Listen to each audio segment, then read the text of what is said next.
बलवान को रग रग से वाकिफ हूँ। बलवान झूठ बहुत बोलता है। मैंने नज़दीक की बात पर तो ये है सर, बलवान और मैं बहुत नज़दीक थे। ये मानिए हम दो जिस्म एक जान थे। कुछ छुपा नहीं था, न बलवान को मेरे से कुछ छुपा था, न मुझसे कुछ बलवान का छुपा था। सब बातें हम शेयर करते थे। हमने एक थाली में खाया, एक साथ रहे, बहुत नज़दीक किया थी। एक ऐसी चीज़ है, इसमें क्या हार जीत होती रहती है। पार्टियां अलग अलग इलेक्शन लड़ती है, किसी की सरकार बन जाती है, किसी की अगली बार बनती है, वो हार जाते हैं। हार जीत चलती रहती है, लेकिन सरकारें भी उल्टा पलटी होती रहती है। लेकिन समस्या जो है ना, समस्या ज्यों की त्यों ही रहती है। तो इन्होंने प्रोप डंडा रचा कि 14 बरानी के लिए नहर स्वीकृत करवा दी है। और करवाने के बाद ये जब इनको लाइव आने का बड़ा शौक है फोन में, तो ये शाम को लाइव आए थे। और लाइव इस तरीके से थे, ये लाइव आके ये कहने लगे आज बहुत भाग दौड़ की, आज बिल्कुल थक गए हैं। इनका चेहरा जो था वो मुरझाया हुआ था, बहुत ही उदास थे। तो मैंने भी इनको देखा, सुना, और मैं बलवान को रग रग से वाकिफ हूँ। बलवान झूठ बहुत बोलता है। मैंने छात्र नेता का, एक युवा नेता का, जिन्होंने समाज में अपनी पढ़ाई के साथ साथ सामाजिक सरोकार में काम किया। हमारे साथ हैं गांधी बड़े के एक चर्चित चेहरे हैं मिस्टर महेंद्र गुर्जर। आपसे बात करेंगे। महेंद्र जी, सबसे पहले आपका चैनल पर साधुवाद। नमस्कार महेंद्र जी, हम थोड़ा शुरुआत आपकी करेंगे कि सबसे पहले जब आपका कॉलेज लाइफ कह सकते हैं, स्कूल लाइफ, वहाँ से आपने कैसे शुरुआत की? क्योंकि आप पढ़ाई में काफ़ी इंटेलिजेंट बताए जा रहे थे, और कैसे आपने सामाजिक सरोकार, राजनीति का ये गलियारा लिया, बताएं थोड़ा। सर ऐसा है, जब मेरी प्राथमिक शिक्षा गांव से हुई, उसके बाद मैं भादरा शहर में 11वीं और 12वीं क्लास की। वो 12वीं करने के बाद, प्लस 2 करने के बाद 1998 में हनुमानगढ़ के NMPG कॉलेज टाउन, वहाँ हमने BA फर्स्ट ईयर में एडमिशन लिया जी। और उस वक्त छात्र संघ के चुनाव होने थे, और भादरा क्षेत्र से हम करीबन 50-60 छात्र पहली बार इतनी संख्या में हनुमानगढ़ के कॉलेज में एडमिशन हुआ था। वो सभी के साथ मेरा अच्छा मतलब मित्रता का नाता रहा सभी के साथ। तो हम एक साथ संगठित थे, 50-60 छात्र हम एक साथ मित्रता के साथ रहते थे। और जैसे छात्र संघ चुनाव आए, वहाँ छात्र संघ चुनाव में जो अभी यहाँ निवर्तमान विधायक बलवान जी पूनिया है जी, वो ऑलरेडी वहाँ शिक्षा ग्रहण कर रहे थे। तो वो वहाँ स्कूल कॉलेज ग्राउंड में घूम रहे थे, वोट की अपील कर रहे थे, और उनका संपर्क मेरे साथ हुआ। और तो उन्होंने कहा कि मैं भादरा से हूँ। मैंने कहा भादरा कौन सी जगह से है? उनका मलखेड़ा गांव है। मैंने कहा मेरा भी गांधी गांव है, अपने तो बिल्कुल एक गांव के हो गए। तो आप इलेक्शन चुनाव लड़ रहे हो, तो हम तो आपके साथ ही लगेंगे। तो उस समय की जो छात्र राजनीति थी, वो हमारा छात्र राजनीति प्रवेश था, और उसमें छात्र संघ चुनाव भी हो गए। उस दौरान हम बलवान के साथ लगे थे, और जब तक बलवान ने 2018 विधायक राजस्थान की विधानसभा में पहुंचे, भादरा से विधायक नहीं, तब तक हम उनके साथ रहे। उससे पहले हमने देखा था कि कॉमरेड शिवपत सिंह मकासर के थे, बिल्कुल हनुमानगढ़ के पास, और वो सांसद भी रहे थे। उनका जो राजनीति का जो तजुर्बा था, राजनीति करने का जो जज्बा था, वो किसान की, मजदूर की, छात्र की, नौजवान की, सबकी बातें करते थे, और एक सादगीपूर्ण तरीके से रहते थे। जब हमने उनको देखा, बहुत प्रभावित हुए उनसे, और उनको देख कर फिर हम जनवादी संगठन, जो छात्रों का SFI संगठन, स्टूडेंट फेडरेशन ऑफ इंडिया, ये संगठन जनवादी संगठन है कम्युनिस्ट पार्टी का, उसमें हमने फिर काम करना शुरू कर दिया और धीरे धीरे राजनीति में बढ़ते गए। शिक्षा भी साथ चलती रही और बलवान भी 2 क्लास आगे थे मेरे से, उन्होंने LLB किया और जैसे ही हमारी शिक्षा पूर्ण हुई हम बादरा आ गए। बादरा आने के बाद बलवान कोर्ट में प्रैक्टिस करने लग गया और मैंने अपने रोजगार के लिए तहसील कार्यालय SDM कार्यालय बादरा, वहाँ उनके बिल्कुल सामने अपने गांधी फूड स्टेट के नाम से दुकान की। तो दुकान करने के बाद जैसे जैसे हम यहाँ भी छात्र जीवन में लगे, जो मूल समस्याएं थी छात्रों की और की उनके लिए लगे और यहाँ भी राजनीति हमने शुरू कर दी। और पहली मीटिंग गांधी पार्क में की थी हमने, मैं, बलवान और 3 साथी और थे। हम 5 नौजवान थे, सिर्फ 5 नौजवान, और गांधी पार्क में पहली मीटिंग की थी। और उस वक्त सरकार ने कंप्यूटर फीस लागू कर दी थी स्कूलों में, और कंप्यूटर फीस को लेके government senior secondary school Bhadra, उसके सामने हमने धरना शुरू कर दिया था। पहला आंदोलन था हमारा भादरा में।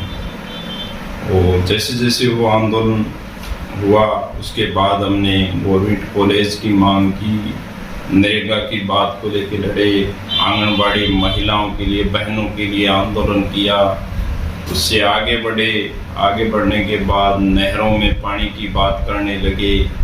जैसे जैसे हमारा कारवा बढ़ता गया और 2003 में राजस्थान विधानसभा के इलेक्शन भी हुए और उसके जस्ट 1 साल बाद पंचायती राज के इलेक्शन होते हैं। उसमें हमने फैसला किया कि बलवान को जिला परिषद का चुनाव लड़ाया जाए। तो हमने बलवान को जिला परिषद का चुनाव के मैदान में उतार दिया और उसमें जनता ने आशीर्वाद दिया, वो विजय होने के बाद हमारे थोड़े हौसले और बढ़ गए। हमने लड़ाई को और तेज किया और फिर हमने सिद्धमुख नहर का 565 क्यूसेक पानी और अमर सिंह ब्रांच का 355 क्यूसेक पानी, इसकी लड़ाई हमने खूब लड़ी। इसके लिए सैकड़ों हजारों धरने प्रदर्शन किए और हम प्रत्येक मुद्दे पर बोलते थे। पानी का मुद्दा हो, पेयजल का मुद्दा हो, नरेगा का मुद्दा हो, छात्र की समस्या हो, गवर्नमेंट कॉलेज की मांग हो, तमाम मुद्दों पे हम मुकर होके बोलते थे। और इस दौरान हमने बहुत मुकदमे झेले हैं, जेलों में भी गए हम। और उसके बाद जैसे जैसे हमारा कारवा बढ़ता गया, 2008 का विधानसभा का चुनाव आया तो उसमें हमने तय किया, हम संख्या में थोड़े कम थे उस वक्त भी, पार्टी भी हमने वहाँ कम्युनिस्ट पार्टी बना लिया, बना लिया था, तहसील मंडल बना दिया था हमने। और उसमें हमारे पार्टी के मेंबर थे, किसान सभा का भी बना दिया था हमने। और 2008 में बलवान को विधानसभा के चुनाव में उतार दिया। उस इलेक्शन में भी बलवान को हमें 14,500 वोट जनता ने दिए और बड़ा अच्छा लगा।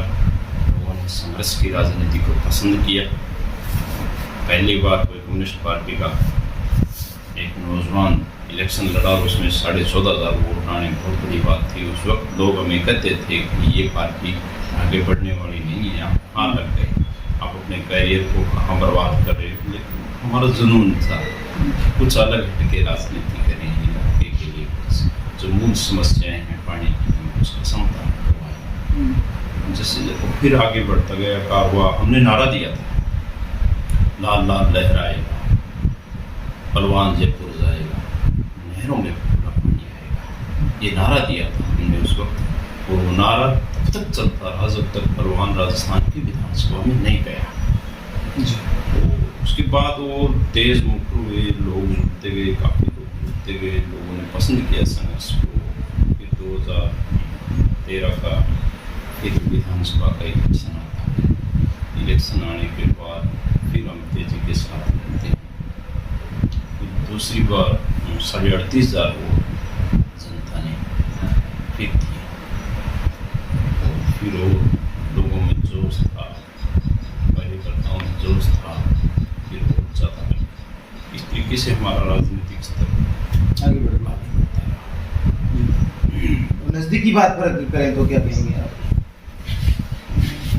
नज़दीकी बात पर तो ये है सर कोई बलवान और मैं बहुत नज़दीक थे। ये मानिए हम दो जिस्म एक जान थे। कुछ छुपा नहीं था, न बलवान को मेरे से कुछ छुपा था, न मुझसे कुछ बलवान का छुपा था। सब बातें हम शेयर करते थे। हमने एक थाली में खाया, एक साथ रहे, बहुत नज़दीकियाँ थी। महेंद्र जी, अब समाज के जो लोग हैं, किसान मजदूर हैं, क्योंकि मूलभूत जो चीज़ें हैं, लाइट है, पानी है, शिक्षा है, स्वास्थ्य है, इन पर क्या धरातल लेवल पे काम हो रहा है क्या? थोड़ा मुझे ये बताएं, क्योंकि अमर सिंह ब्रांच के आंदोलन लगातार चल रहे हैं, बिजली का आंदोलन नेठाना से चला और भी पूरे ये राजस्थान में फैल गया।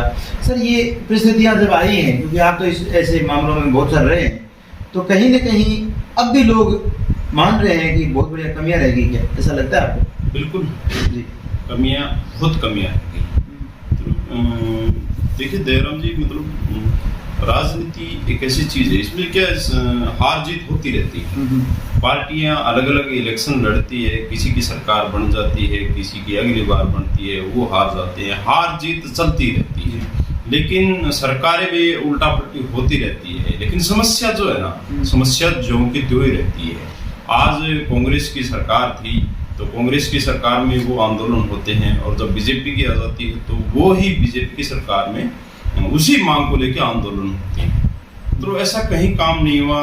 भादरा क्षेत्र में देखिए, मैंने खुद बता रहा हूँ आपको, मैंने खुद लड़ाइयाँ लड़ी है बलवान के साथ, और एक ही मुद्दा था हमारा, नहरों में पानी, पूरे पानी की मांग को लेके, और वो था। उसी के लिए भादरा की जनता ने बलवान को राजस्थान की विधानसभा में भेजा कि किसान का बेटा है, किसानी की बात करता है, हमारी बात करेगा, खेत खलियान की बात करेगा, ये हमारी शायद समस्या का समाधान करवाएगा। पूरे नहर में जो सिरमू का 565 क्यूसेक पानी, अमर सिंह ब्रांच का 355 क्यूसेक पानी, शायद ये लेके आएगा। उसी के लिए राजस्थान की विधानसभा में भेजा। और जैसे ही बलवान 2018 में विधानसभा में गए, लोगों को आस लगी कि अब तो पूरा पानी आएगा, लेकिन इनके जाने के बाद ये 5 साल तो ऐसे निकले हैं। आप ताजुब करोगे, जो पीछे हालात है उससे बहुत बुरे हालात किसान के हो गए, नहरों के हो गए, पूरा पानी आया ही नहीं। मतलब जो इन नहरों के माइंदरे जो रेगुलेशन में आती है, उनमें कभी पूरा पानी चला ही नहीं, बहुत बुरा हाल हुआ है। सर जी, 14 गाँव की कह रहे हैं कि पानी से जोड़ा जा रहा है, उद्घाटन भी दरअसल हो लिए हैं, तो ये आगामी पानी कहाँ से आएगा, कैसे आएगा? क्योंकि ऐसे क्षेत्र पड़े हैं जहाँ पर नहरें खाड़े बन गए, तो वहाँ पानी कभी पहुँचा ही नहीं। ये भी हालात है सर, टेल तक लास्ट तक नहीं पहुँचता पानी। मैं बताता हूँ आपको 14 बरानी गाँव के लिए। अभी ठीक है, बलवान ने विधानसभा में बात रखी होगी इस बात को लेके, अभी मेरे इलाके में 14 बरानी गाँव उनके नहर निकाली जाए।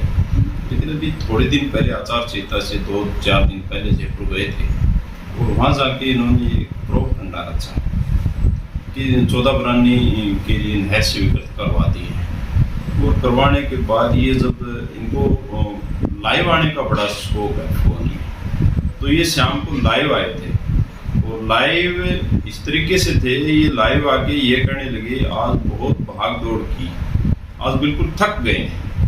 इनका चेहरा जो था वो मुरझाया हुआ था, बहुत ही उदास थे।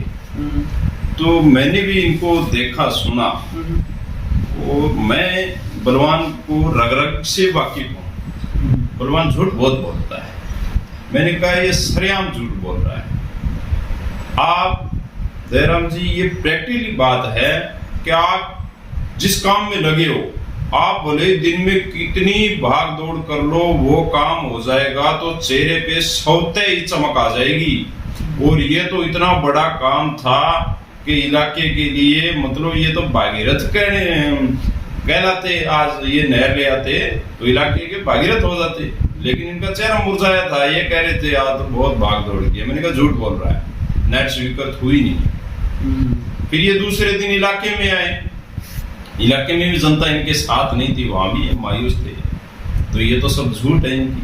चलिए, कुछ जल्दी बात करेंगे सर जी। एक दो मुद्दे पर बात ये है कि लोग सुनना भी चाहते हैं जी। अब कांग्रेस की टिकट नहीं आ रही है, नंबर एक बात, क्योंकि आप कांग्रेस पार्टी के हैं, लगातार टिकट नहीं आ रही है, एक बात तो ये हो गई। आगे लोकसभा चुनाव है, फिर कांग्रेस की टिकट नहीं आते वो कमजोर करेंगे, एक बात तो ये रह गई। अब आम आदमी पार्टी है, जैसे पंजाब में आई, भगवत मान साहब आ गए, इधर केजरीवाल साहब है ही, अब भादरा में भी पैर पसार लिए हैं, आगे बढ़ रहा है कारवां। तो कहीं ना कहीं लोगों को जानकारी मिल जाएगी कि अब हमें सतर्क रहना पड़ेगा दोनों पार्टियों को। अब सर जी ये भूलना नहीं होगा कि ठीक है भाई, कई बार मुद्दे हैं। अब रामगढ़ में जिस तरह से कॉमरेड बलवान पूनिया ने जो बीमे की लड़ाई लड़ी या जो भी हो, उन लोगों को इकट्ठा किया, सचेत तो कम से कम उन्होंने किया था, ये बात तो माननी पड़ेगी सर, क्योंकि ऐसे नहीं कह सकते कि बलवान पूनिया ने काम नहीं किया।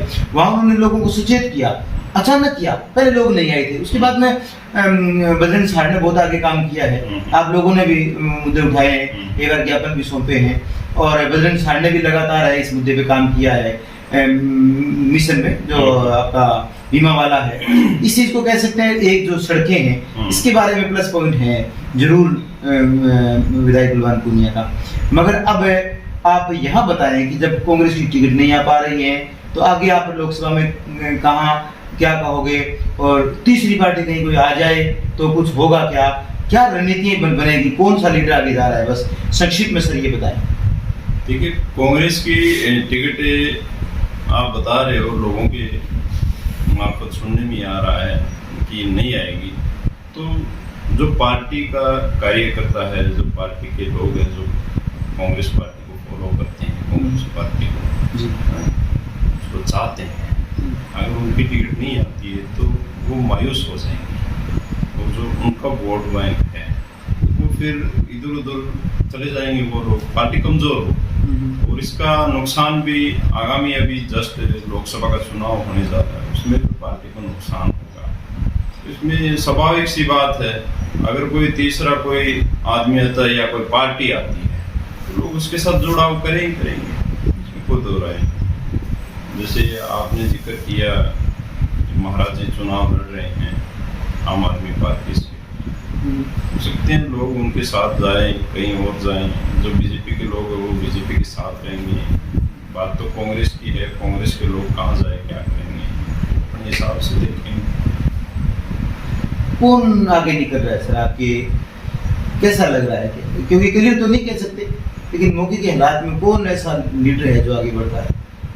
देखिए, वो तो अभी चुनाव शुरू में अभी मुखर नहीं हुए पूरे, लेकिन जो सुनने में आ रहा है अभी कि ये बलवान का भी लोगों में विरोध है बहुत ज़्यादा। मैं ये कहूँगा, जैसे एक मॉब लिंचिंग होती है, जैसे भीड़ इकट्ठी होके मॉब लिंचिंग किसी की मौत कर देती है, जैसे किसी बस स्टैंड पे लोग किसी चोर को पकड़ देते हैं, उसको आए हुए पीटते, आए हुए पता नहीं क्या हो गया, लेकिन पीटते सब। अब की बार का जो इलेक्शन है ना, इसमें बलवान की मॉब लिंचिंग राजनीति करते हैं, मतलब लोग किसी को आप पूछ लो को इसको मारना है, इसको मारना है, इसको मारना है, कहीं चले जाओ आप, सब जगह यही है।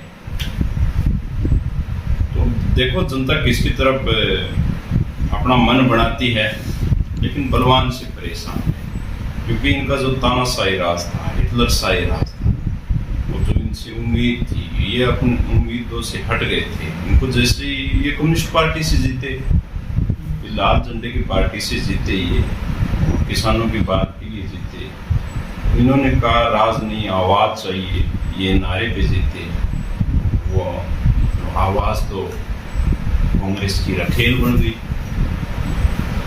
तो ऐसे लोगों को भादरा की जनता जो पसंद नहीं करती। तो आपके हिसाब से ये भी देखें कि अभी रास्ता खुला नहीं है ना, ये माने? बिल्कुल, रास्ता तो ऐसा है, जनता धीरे धीरे देखो अब क्या करती है, लेकिन कैंडिडेट ये मजबूत दो ही बता रहे हैं आमने सामने, तो अब जनता ही तय करेगी कि किस तरफ क्या करना है। चलिए, ये सर राजनीति की बातें हो गई।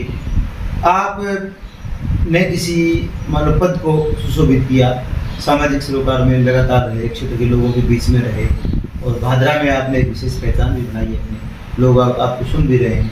तो युवाओं को, देश के जो युवा हैं, जो कर्णधार हैं, उनको किस तरह की राजनीति में आना चाहिए? संक्षिप्त में ये बताएं सर, क्या करना चाहिए राष्ट्रहित में?